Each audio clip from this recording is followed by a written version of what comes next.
2026 Technical Advisory Committee meeting. Staff, can you please call the roll so we can establish a quorum? At this time, I'm only asking those TAC members attending in person to respond by saying here when I call your name. Alternates, please also state your name if you are attending on behalf of a TAC representative. Jim Bell.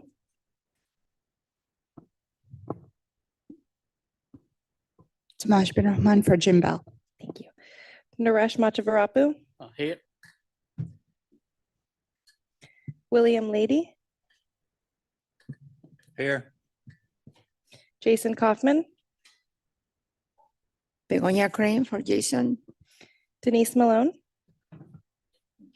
Here. Jamie Brown is excused. Terrence Bailey. Here. Alex Hansen. Kenny Wilson. Here. Brittany Jameson. Brian Davis.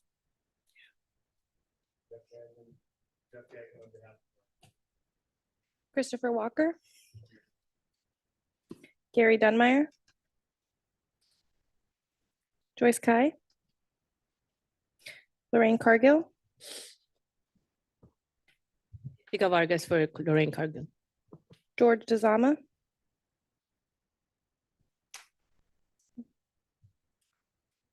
Zatek Marin. Kim Delaney. Here. Felipe Lofaso. Here. Christopher Marsh. Here. Jonathan Rainsvold. Natalie Crowley. Here. Mo Alturk. Melissa Ackert here for Mo Alturk. Thank you, Jessica Keller. Thank you. We have quorum. Great, thank you. 1B, modifications to the agenda. Staff, are there any modifications? No, Madam Chair. All right, if not, may I have a motion to approve the agenda as presented? All right. All opposed? All right, motion carries unanimously. Thank you. 1C, motion to approve the minutes for December 3rd, 2025. Are there any changes to the minutes? Does anybody have any comments or changes? If not, may I please have a motion to adopt the minutes as presented? Motion by Chris, second by Philippe. Thank you. All opposed? All in favor? Say aye. Motion carries. Item 1D, general public comments and comments on the agenda items. Instructions on how to provide comments are included on the agenda. Staff, have any comments been received? No, Madam Chair. Great, thank you. Moving on to 1E, comments from the chair. I do not have any comments. Do any other members have comments this morning? All right, seeing none, we are moving on. We have the TAC liaison report. At this time, I'd like to invite Nathan George, our principal multimodal planner, to provide an update. Well, good morning, everybody. Welcome back in for the month of February. We have a couple of updates for you. I want to walk you through. The first one we're going to start off with is bicycle-friendly designations. We want to recognize 2 of our members who have been recognized by Bicycle Friendly America, Village of Wellington, and the City of Boca Raton. Huge round of congratulations goes out to those 2 communities for that acknowledgement of their dedication to providing bicycle-friendly communities in our region. Also want to highlight for you an upcoming grant opportunity, the America Walks Community Challenge Grant. That deadline is coming up on February 10th. If anybody's interested, check out americawalks.org to get more information. You can contact staff if you could use a little help learning more about that program, but the deadline's pretty quick, so might be something to watch out for next year if it's not already on your radar. The MPO call for projects is something that we want to make sure is very much emphasized to this group because that deadline is coming up. If you have not scheduled your mandatory pre-application with us and FDOT, that is something that would be required before the February 13th deadline. We will be in close contact with all of our members who are looking to apply. We've given a lot of folks their preliminary idea what the scoring is going to be for this year, but certainly reach out to staff if you have questions. Make sure that you're communicating with us, and we'll help get you guys through that deadline process, and then we move into vetting. Want to highlight for everybody, the Safe Road Summit is upcoming. The registration deadline has already passed. So if you did not register, you've missed that opportunity. But the event page on Whova, the app that they're using for scheduling, has been posted. So for those of you who are registered, log into Whova, you can see the events calendar, all the activities that you'll be able to participate in. So certainly want to encourage you to get into that system. That's how you're going to track the events that you attend, the sessions, and also learn about the speakers. Bios are going up. So take a look at that if you're registered, and we look forward to seeing you there February 26th and 27th. Florida Bicycle Month is upcoming. You'll hear more about that later today, so I'm not going to dwell on it too much, but March is Florida Bicycle Month. You can learn more details on our website, search Walk Bike, and we'll have a lot of information later to you in this meeting about that. We'll have an upcoming transit-oriented communities workshop April 30th, so save the date for that. You can register on the website, search TOC workshop. Really look forward to sharing and discussing TOC. This is a revisiting of that initiative here, and look forward to talking with you all on the 30th of April. And then we wanted to highlight for everybody, there's an input opportunity with the FDOT Strategic Highway Safety Plan, or SHSP. They are seeking input as they develop the update. This is a 5-year plan. So they have a survey that you can go to. So go to FDOT/safety/SHSP/2026 SHSP. That'll take you to the page where the survey is active. But certainly encourage everybody to be engaged, and we'll highlight for you an important opportunity with local road safety plans a little bit later today. The countywide transportation plan we want to highlight for everybody. That's an ongoing initiative. So there has been some development. If you have not received the update with the projects dashboard, that was sent out earlier this week. So for everybody who has shared your projects, that's a good opportunity to go in and confirm that your projects are indeed reflected there. And there will be continued coordination with the county. So stay up to date with that. It's a very important plan that the county's working on. Details are being posted, pbcmoves.com. And we encourage all of our members to be very engaged in that process. Connect with staff, connect with their staff. We all need to be working together to develop a master plan for this county. And just our general reminder to stay up to date with everything at the MPO, go to our website, search participate, and you can get our newsletter and continual updates. And with that, that concludes my presentation. Thanks. Thank you, Nathan. Members, are there any comments on the report? Okay, thank you. Okay, so we are moving on to section 2 of the agenda, which is action items. We have item 2A, a motion to recommend adoption of the 2026 safety targets. At this time, I would like to invite Brian Ruscher, the Deputy Director of Multimodal, to provide an update. Good morning. Good morning. Not very chatty this morning, TAC. It's the weather. I know, and everyone's just coming out of the 2-day hibernation. Brian Ruscher, Deputy Director of Multimodal at the Palm Beach MPO, and I don't have a clicker, but that's okay. Because we're just going to go ahead and get started on the safety performance measures. Well, hopefully I can get this thing turned on and see if it's going to work for me so that I can do it, and it's not. So I'll turn this over to Ruth. While that gets moved along, just to give you a little bit of history about safety performance measures. Since 2018, the Palm Beach Metropolitan Planning Organization has designated 0 serious injuries and fatalities as our performance measure and our target for safety. We adopt all of the federal performance measures through our long-range transportation plan. Safety comes up every year and is required to be adopted by the governing board. So today we're seeking a recommendation to move forward the safety target of 0 as our goal. As I mentioned before, long-range transportation plan is where we derive all of our objectives, federal performance measures, targets, and indicators that we work towards on progress. So when I say these indicators, a great example of this, for example, is let's just say safety is one example where we track for serious injuries and fatalities. Multimodal is another indicator where we try to track low stress traffic facilities. For example, on the screen, you see the US 1 bridge, which received 8-foot wide side paths and 7-foot bike lanes. Next slide. Again, our history of target setting since 2018 has been a target of 0.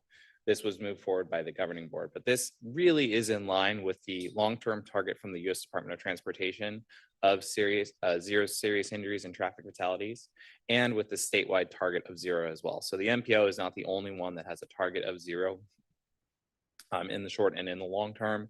It is something where we are working together with our partners up the governmental chain to try to make sure that we are achieving that goal. Next slide, please.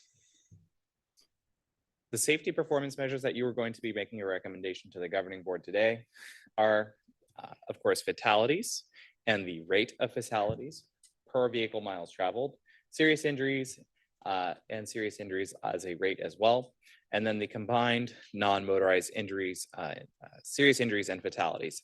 We follow this very closely, this language. It is what the state adopts for fatalities and serious injuries. We use these as a metric, generally speaking, because we want to ensure that we're tracking the raw number, because that's easier to look at in terms of like things like population, and then also the rate itself, so that we're looking at things like vehicle miles traveled, so we're looking at the usage of the roadways. And just to re-emphasize that there's other ways to track and to look at this as well. If we were to look at it against population, for example, we would probably get a different look at the rate in particular. But because this is what the state uses, this is what we're presenting as the recommended target. Next slide, please. To give you a picture of what we are looking at, this on the screen is a table that shows the county-wide performance measures. So these are the 5 targets that I mentioned before on the county level.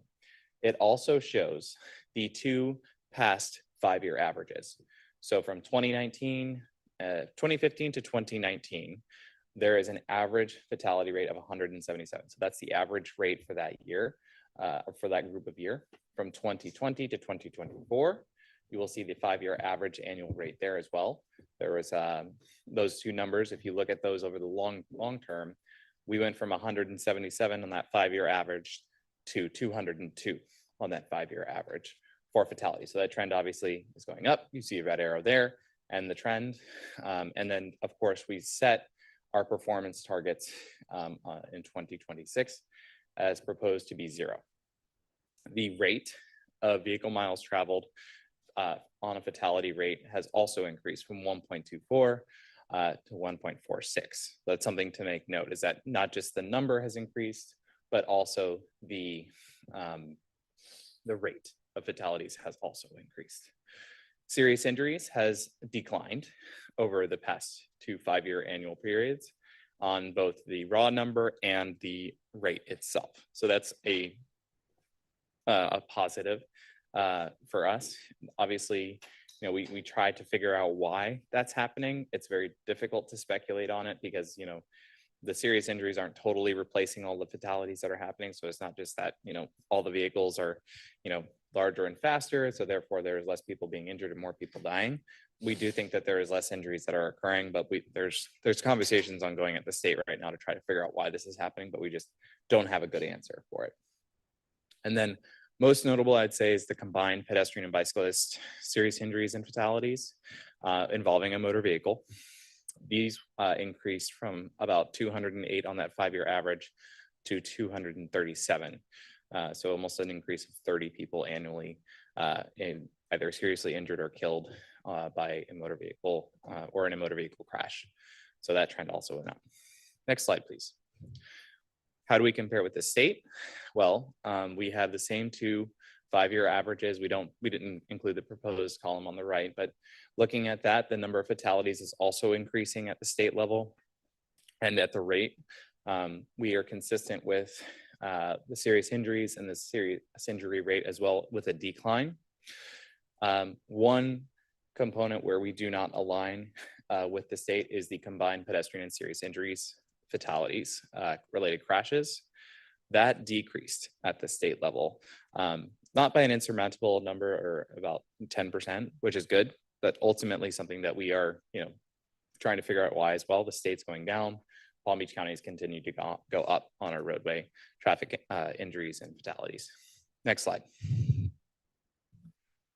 So now that we know what we're proposing, a little bit of background and history. I have a clicker that really is excited to be here this morning. We can look back at 2025 a little bit more in depth and look forward to 2026 and the opportunities that you all might have and into the future. So starting out and zooming out to the statewide perspective, we are required in Florida to have a strategic highway safety plan from FHWA. So FDOT adopts every 5 years. There's actually an ongoing update to the Florida Transportation Plan right now, which includes an update to this plan that looks at what's called emphasis areas. So these are our most prominent crash types in the state, and they are broken into a few categories. Roadways, which consists largely of lane departure crashes and intersection type crashes, and then crashes that have to do with road users and the user behavior. So road users is more the type of mode use, so pedestrian, bicycle, aging road users, teen drivers, for example. User behavior relates to things like impaired driving, occupant protection, and whether you're wearing a seatbelt, children that are in a child safety seat. User behavior includes speeding and aggressive driving as well. Not surprising, we have some of the highest metrics for aging road users, for teen drivers, and for speeding and aggressive driving in the state. So just to be aware of those are our metrics. You can get your individualized city and your county metrics by using the QR code on the screen. This will take you to a web page that describes 2 different grant programs. So first and foremost is the Local Road Safety Program. You should have received about 2 weeks ago an announcement from FDOT about the Local Road Safety Program. That will tell you your emphasis areas at either a city or a county level. You can download each of those spreadsheets and take a look at those. And there's also a high visibility enforcement grant. So those deal largely with the road users and the user behavior types. So what has to happen with that is that your police department, that's the only entity that could submit those grants, has to write a concept paper for what they would like to do to address those emphasis areas. They submit that to District 4, and then awards come out later this year for fiscal year 27. Both of these grant cycles are open. So please do make note of that. The Local Road Safety Program, there isn't a website available, but we have sent that out to all of the TAC members. You all should have it. We have already had a few correspondence with different individuals about bringing that forward. So do make note of that, and please do consider improvements that maybe you see as necessary for your area, and it would be a true safety benefit. We can help with that process as well if you need help. Some of our safety efforts, for those of you who were having a great time in December, we also were tracking really closely, and thankfully we finally received the notice of funding opportunity for the Safe Streets and Roads for All. So congratulations to the city of Boca Raton, Lantana, and there's a third that also received an award for planning and demonstration grants. So we're now up to 13.3 million awarded between 2022 and 2025 to Palm Beach County municipalities in the county to implement Vision Zero activities. We have, of course, Complete Streets, which I'll get into in a moment. Our MPO funding programs. This is kind of like we're approaching the last chance here to try to get into the MPO's funding programs. We have approximately 28.9 available to prioritize for funding. This fiscal year is when we'll do the cycle. And then of course, depending on what program you fall into, whether it's transportation alternatives or major projects, you'll receive funding in an outer year, of course, but that's still a pretty substantial amount of funds that could go towards your local projects. And of course, some of the other things that we've worked on over the past year, we've had Crash Dashboard published and republished with the 2024 crashes from Signal 4. That's available for your use. A speed management study, which we completed, and a public involvement guidebook for addressing crashes that you can share with your public information officers so to address how we talk about crashes and how to address them in a crash reporting manner. We also try to promote and discuss the benefits of Complete Streets. We talk a lot about, like, especially safe routes to schools. We know that kids who are more physically active on their way to school, meaning they're walking to the school, taking their bikes, they're actually more attentive in class, they learn more, they retain it longer, and they have better cognitive performance. So that's something that we value very highly, especially as we try to ensure that there's safe infrastructure for those children that are getting to school. We know that wherever every dollar you put into transit, you get a $5 in economic returns locally. So these are some of the benefits. This slide is available on the MPO's website for complete streets, but it's really enshrined by our communities that have taken this approach, submitted a complete streets policy to their commission, gotten it approved, and are following through on it. We've had multiple communities be ranked in the top 10 complete streets policies nationally by Smart Growth America. So please do consider that. We have a sample policy on our website. We have a sample resolution on our website. We have design guidelines for complete streets already published. All of these resources are available to you at no cost, along with the technical support and knowledge of the MPO staff behind you as well. With respect to Vision Zero, we've also have 14 communities that have adopted Vision Zero as a target, and I've also been working towards getting Vision Zero grants. We have a sample proclamation for you to use to start this process. And again, the MPO team is happy to help on a technical side of things to make sure that we get the best possible outcomes for our communities, residents, and our visitors.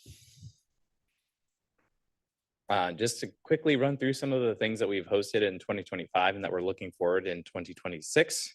Of course, we have a couple of our TAC members that have participated in many different events. So most recently was the Think Bike workshop, where we had about 20 to 30 people working with the Dutch Cycling Embassy on redesigning some network elements in downtown West Palm Beach. We host about 4 to 8 mobile tours annually. This one on the top right is a picture of the Palm Beach Gardens TOD mobile tour, which we jointly hosted with the city and with SFRTA staff. Thank you to Lorraine for making a presentation there. We've participated in numerous road safety audits, walk bike audits every year. This picture on the bottom left is a picture of Forest Hill Boulevard. Well, we just conducted another one yesterday with FDOT along Okeechobee Boulevard. We'll also be hosting 5 throughout the county in the end of March and early April, and that will be followed by a workshop on safe routes to schools with Dan Burton. So look for an announcement about that in the coming week, as we'll get that out in our newsletter. We also host outreach events quite frequently. Thank you to the city of Boca Raton. We received an invitation to participate in their traffic garden on February 18th. So if you have events like that you want us to participate in, come out and give out safety materials, survey your residents, let us know. We'll be happy to make those trips if we can make it there. And of course, we're an agency that funds complete streets projects, that funds multimodal projects. So we are very proud of some of the projects that we've worked on over the past year, notably the Clear Lake Trail, Westgate Avenue, North Shore Drive, and Lowson Boulevard in Delray Beach. These are projects that they don't necessarily do anything to the vehicular capacity, but they certainly do a lot for making sure that everyone has an access to a choice in how they move in the transportation system. Just one last call, just make sure that if you don't have a pre-application meeting scheduled, reach out to your liaison for the program that you'd like to get into. As a reminder, there's a substantial funding pot available for the outer year for major projects. Not as much money is available in the Transportation Alternatives Program, but it does come on a much faster cycle than the major projects. So just to be aware, we do have funding available that we're going to be prioritizing for outer years. That funding application deadline is February 13th. Just a couple of quick links for you to see where you can get involved. palmbeachmpo.org/participate really is where we're trying to direct everybody to learn more and get engaged. You can take our transportation survey, get signed up for our newsletter, learn about upcoming events. I'd recommend just checking that out. If you have people that you're like, how can I get involved? And you get residents, you're like, how do I change this? Send them to the MPO's website. We'll get them to the right spot and make sure that they're aware of the things that are happening locally. And then for safety related efforts, make sure that if you have an idea for where we could do, for example, a walk bike safety audit, we have a form online. It's really simple. You just tell us the location of where you want to go. If you have any pictures, you can upload them there, and it goes directly to the MPO staff, and we'll work with you on getting something scheduled, as well as inviting the school district, parent teacher associations, local business groups out to those walk audits so they can kind of see the things that we all see, and we can educate the community about it as we're doing the work and documenting improvements and needs. So With that, I'd like to request a motion to recommend adoption of item 2A. Thank you. Thank you, Brian. Staff, are there any public comments on this item? No, Madam Chair. All right, committee members, do any members have comments at this time? Could you use your Go microphone, ahead, please? Kim. Thank you. There we go. Sorry about that. So it's a great presentation and and just having participated in the TAC for longer than I like to admit, right? It's painful to think about it, but it's 20 years of participation on the TAC and the evolution of this agency as a leader in a couple of things. I'm just calling out because I can't help myself, right? Multimodal transportation networks instead of vehicular focused transportation networks are so important for this county. And I looked at the numbers and our crash rates are 10% of the state's crash rate, right? And our population is 10% of the state's population, roughly. So we're actually equitably representing crash rates versus travel behavior, which I think is an improvement over where we've been over time. So I think Palm Beach County was well ahead, had more than its fair share of crashes on the transportation network, pardon me, over time. And I think we have brought that number down through lots of different measures. The other thing just to pay kudos for, as I make my motion to approve the presentation and report to the board, is the emphasis the MPO has placed on land use integration with transportation. And that was an uphill climb over time. You know, in the history of the MPO's actions, the MPO has really embraced the importance of land use transportation relationships in the work that it does, in the way it funds projects and in the assistance it provides. And that's just a very encouraging pattern to see. That's what all the competitive MPOs across the country are doing. And we're like at the front of that, which is just incredible. It's remarkable. So anyway, so with those positive comments, recommend motion to approve. Thank you, Kim. Right, Denise has seconded a motion to approve. Before we take that vote, I also would like to chime in because as Brian was presenting all of these events and these programs and these grants and these cities that have moved forward with real action. So many cities have taken real action of not just developing Vision Zero grants and not just planning, but actually implementing so many mobility projects. It's so exciting to see. It's so exciting to see the TPA staff working so hard to be advocates for mobility and safety in this county. It's so amazing to see so many of these cities moving forward. So that was going through my mind. And then,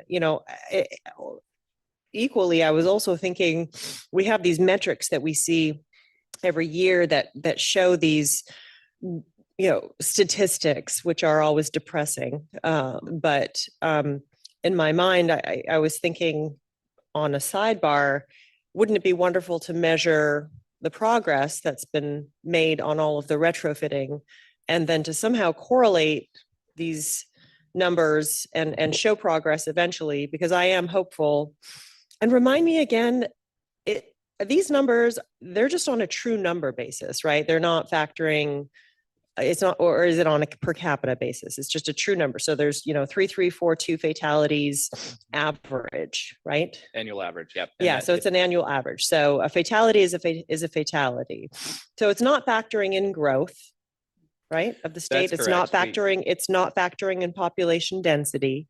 And I think when you look at some of these numbers, they are grim, but they don't actually accurately reflect, the growth and the density, because when you have more vehicles on the road and you have more cyclists and you obviously have, more scooters and all of these other technology, these kids on scooters and more people using the technology, you're going to have more density and you're going to have a higher utilization and potentially higher stats because of that. So this is not for today, but I do feel like sometimes these numbers don't truly represent what's actually happening, because we have growth and we have so many other things happening in the state, particularly since 2015, 2019, where you have all this post-pandemic growth. And then if you look at just the city of West Palm Beach, for example, and how much has changed on a per capita basis, that's just something that would be interesting to me to be able to look at in the future if there was some kind of measurement, because I feel like all of these tools that are, all of these programs that are occurring and all of these advances and all of these, we're seeing it county-wide, we're seeing real change. I feel like there has to be a higher level of performance in reducing some of these things. That's my intuition. Yep. So it would be wonderful to be able to capture that. We intend to start looking at it, and we would love to have all the data for population put together and cobbled together. We only just got the data in a place, and it's still preliminary for the 2025 crash data. And the ACS just released their 2025 estimates as well. So we'll be able to hopefully put some of that together for the governing board. So do take a look at that. That packet when it comes out. You'll probably see some additional tables which normalizes based on population. We're not going to recommend that as our target to continue and track, because we generally follow the state performance measures, but we'll publish it as an additional information piece to that as well. And that'll give you a better picture. Thank you, Brian. Mhm. I also want to acknowledge Kim's 20 years of service on the TPA, serving on the TAC. Your contributions on this committee have been invaluable, and I think that we are just so lucky to have you on this committee. So sorry, that's a personal privilege as chair. I had to say that. Melissa, I think you have your card up. I just wanted to point out, I think one of the measures that was included in your presentation was crash rate, and that's where you'll see how population is brought into the measure. So it's based on it. So you have two measures. There's one on frequency and there's one for rate. And Right. so the frequency will just be a flat number, whereas the rate will give you that adjustment for the number of vehicles involved. So that kind of correlates to population, obviously. So just to clarify, I think that's covered.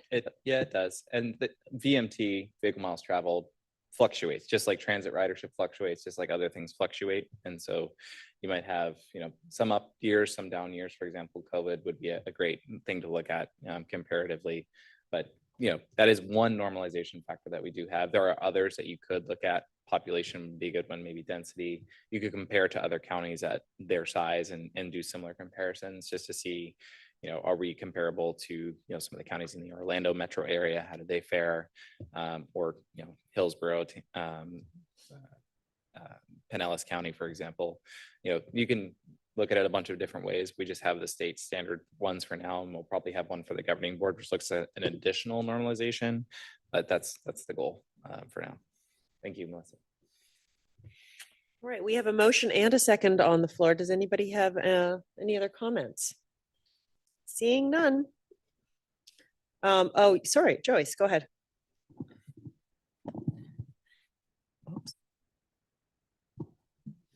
Yeah, first of all, I just appreciate your efforts, in doing the crash report.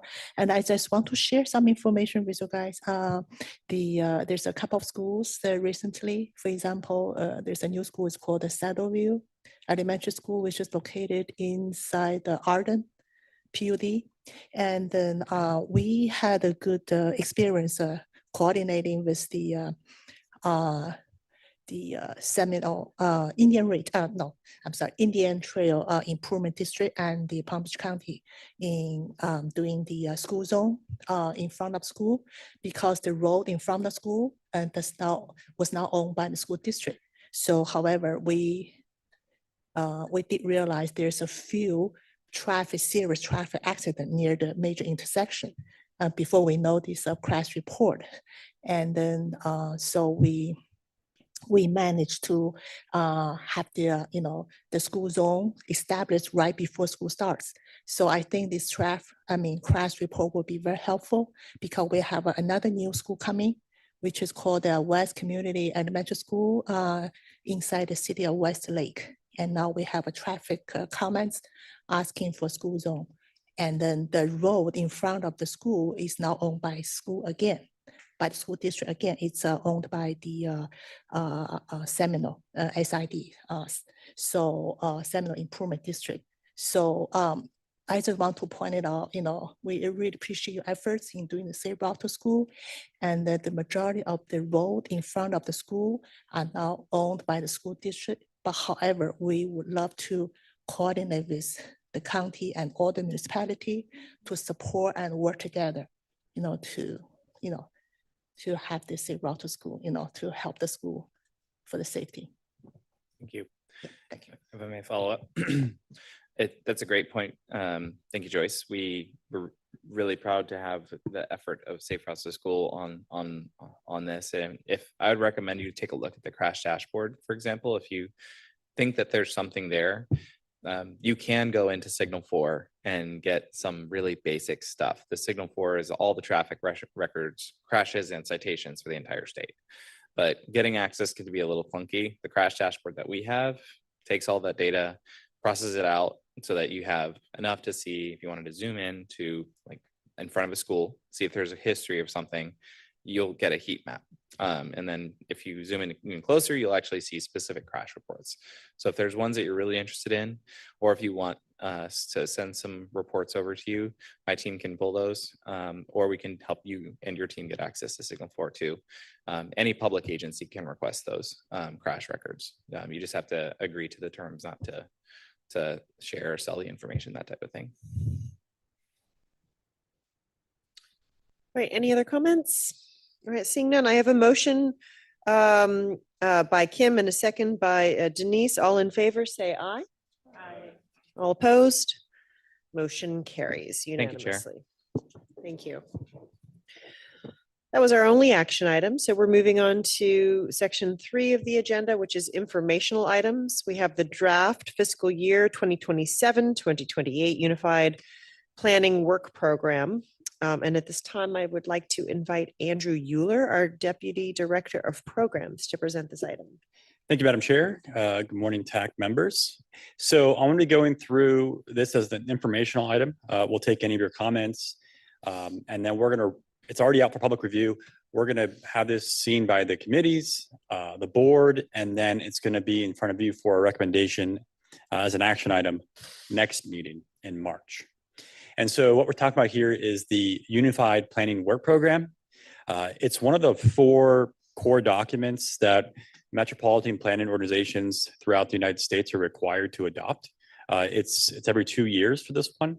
So in addition to the Unified Planning Work Program, there's also the Transportation Improvement Program, the Long Range Transportation Plan, and the Public Participation Plan. So this is one of those core foundational documents of every MPO in the United States. And really what the Unified Planning Work Program is, it's our 2-year operational plan and budget. And it follows the state fiscal years. So it starts on July 1st and then runs for the 2-year period and ends on June 30th. So this one that we're talking about today is the next 2 fiscal years. So it's gonna be 2027 and 2028. And that starts this year on July 1st, 2026. And so with the operational plan and budget, it really outlines what we're doing for planning activities, for our staff, for consultants, all the deliverables associated with what we do as an MPO in the planning process within here. And it's really our request for approval from AFDOT and the Federal Highway Administration on those activities and how we're going to spend our money. And once that's authorized, we can then start utilizing those funds and then seek reimbursement. So we work on a reimbursement basis. So how it works is it'll be approved. We start doing those activities. The consultants will do those activities. We then finish those deliverables and that work and then seek reimbursement monthly from the Federal Highway Administration for those funds. And so what's included for every task, and this is required, is what's going to be the specific deliverables. Is it going to be staff or consultants working on these deliverables? What are the completion dates? And then how much is it going to cost for all of those items? And that's going to be both the budget for that item and then what's the funding source attached to that. And so this draft Unified Planning Work Program has 6 main tasks. This has been reduced, I believe, since 9 in our current one. So we're consolidating some of these tasks to make it easier for reporting purposes and for our staff to track the work they're doing and their progress reports that we provide monthly to FDOT and Federal Highway Administration. And so the 6 tasks starting with the top is engage and collaborate. So that's focused more on our outreach, both with engagement to the public, engagement to have presentations in the community, tabling, it's our social media, our newsletter, and then it's also the collaboration efforts. So that's our staff support for these meetings, our board meetings, any other partner agencies where we serve on those committees. And so that's all wrapped up in task 1. Task 2, which is short range planning. This is a lot of our planning studies. So it's a really a big heavy lift in here with our planning staff that you see in the room, and then also consultants. So a lot of this goes towards Vision Zero, corridor studies, transit studies, multimodal studies, area studies. We also partner with locals and provide a match grant for studies that they may have. And we've done a few of those with some of our municipalities throughout the county. So that's all under short range planning. Also incorporated in there is the transportation improvement program and the work towards prioritizing projects. And then task 3 is long range planning. And so this gets more into the long range transportation plan. What you'll see in this next 2 years is the start of the next LRTP. We just adopted 2050, and we're always working towards the next one. So we're working now to figure out what the scope's going to be, anything new that we want to add to the new LRTP. We're going to start getting started with a few of those tasks early on to get out ahead of it in this next UPWP. And so that's wrapped up in the long range plan. Also in there is now the performance measures. So the federal required performance measures get wrapped up in there as well as the congestion management plan. Task 4 is regional coordination. And what you'll see in here from our commitment, it's really a commitment from our Southeast Florida partners. So Broward MPO and then the Miami-Dade TPO, as well as the Palm Beach MPO, come together and establish a regional transportation plan, which is more higher level policy focused. It's also where the trial demand model of our region is done through FDOT. So that's where you see a lot of transfers of funds, is in that regional coordination. Important note on this one, not only do we do the LRTP starting up this next UPWP, we're also going to be in charge of the regional transportation plan this next time around. So those funds will be transferred from Broward and Miami-Dade to us, and we're the ones who procure the contract on the regional plan, and we'll be starting that up come the second half of this Unified Plan and Work Program. So more of that work is going to be in fiscal year 2028. Then task 5 is administer the agency. And so that is really a lot of those federal and state requirements as an MPO and what's required to carry out by law on that. And so it's a lot of the finances side of things. It's how we do the reimbursements for those grants.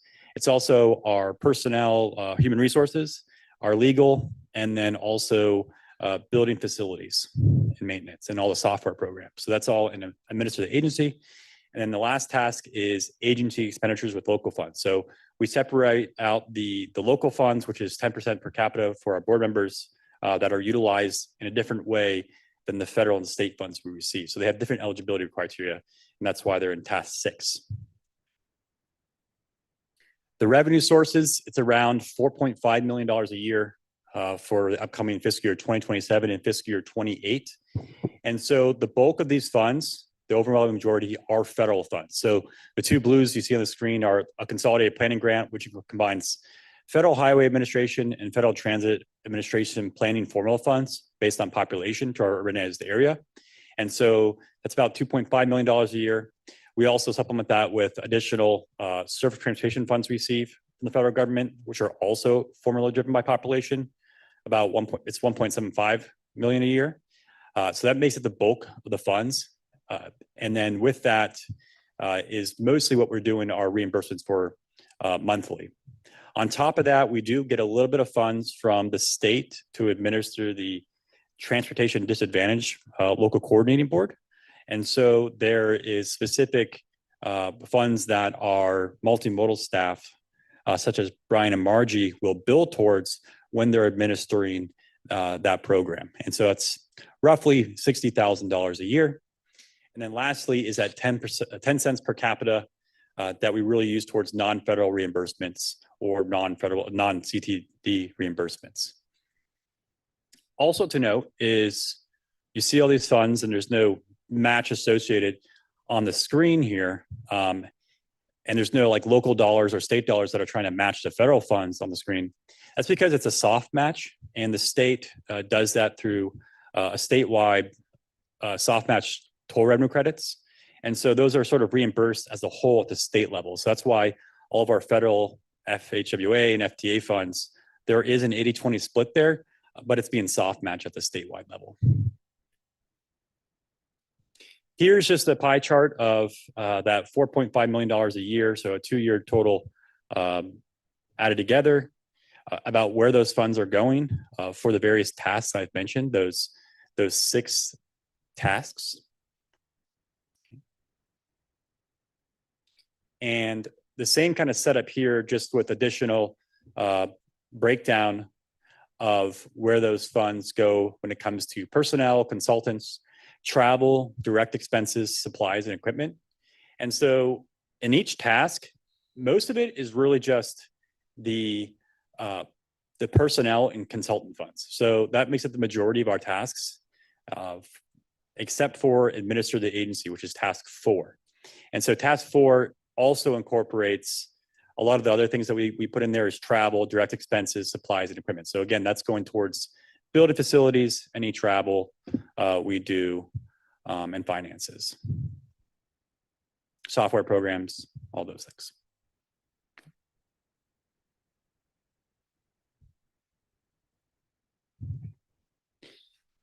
So that was a summary of what we have in there. Again, some of the main points this next time around, we'll be starting up on the long-range transportation plan. We'll be starting up on the regional transportation plan since we're in charge of that next time around. We also have some notes in there in the long-range planning related to sort of doing some more research and integrating more AI and some other computer modeling and trying to automate some of those tasks that we have as planning activities. So something that's been popular in some of our MPOs have been doing around the country. So something that we're looking forward to as well to help us with our planning tasks, especially with the long range planning scenarios. So that's why it's under the long range. So what you see today is here in February, it's going to be seen by the committees. And then how that works is next month, we're going to look to adopt this UPWP. And it gets sent to FHWA and FTA and AFDOT, and they provide comments. And then once we get those comments wrapped up and submitted, it's approved by the Federal Highway Administration and FTA. And then once it's approved, they authorize the funds for the new year, and then we'll be starting July 1st. It's out for public review right now. It's going to run from January 28th, which is when your packet went out. And it's going to run all the way through March 19th when it's adopted by the governing board. And there's a way to submit comments online for the public. And then obviously, you can always email us if you have anything specific you'd like to talk about. That's all I have for you. Thank you, Andrew. Staff, are there any public comments on this? No, Madam Chair. All right, do any committee members have comments?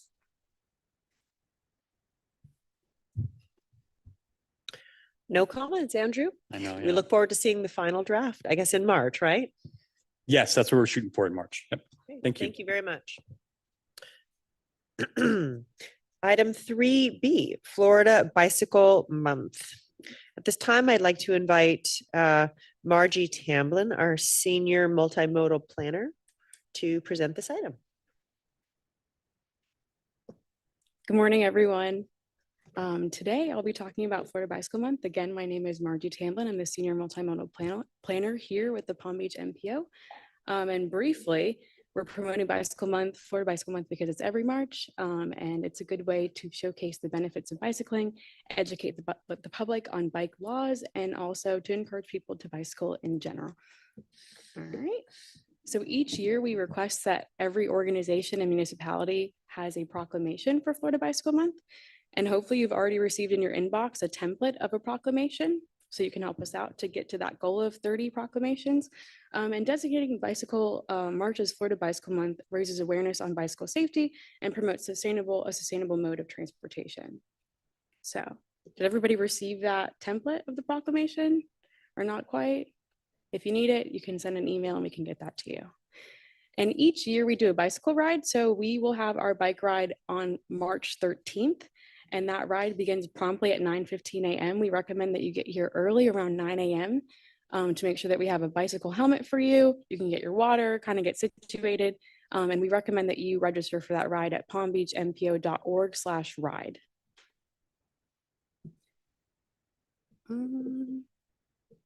Okay, all right. So in other news and other events that are going on, please let us know of what other events you have. We'd love to promote your events on our social media, etc. Florida Bicycle Month is an exciting time and we look forward to promoting your events and hopefully attending if we're able to. And with that, my contact information is on the slide. If you have any questions, if you need help with proclamations, yeah. Any questions, comments, concerns?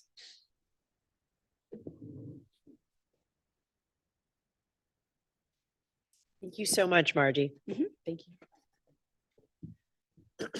All right, that was our last info item. So we are on to just administrative items at this point. Items 4A through 4C are informational only. So unless requested by a committee member, there's no presentation. Seeing no request, our next TAC meeting is scheduled for March 4th. And at this time, our committee meeting is adjourned. Thank you.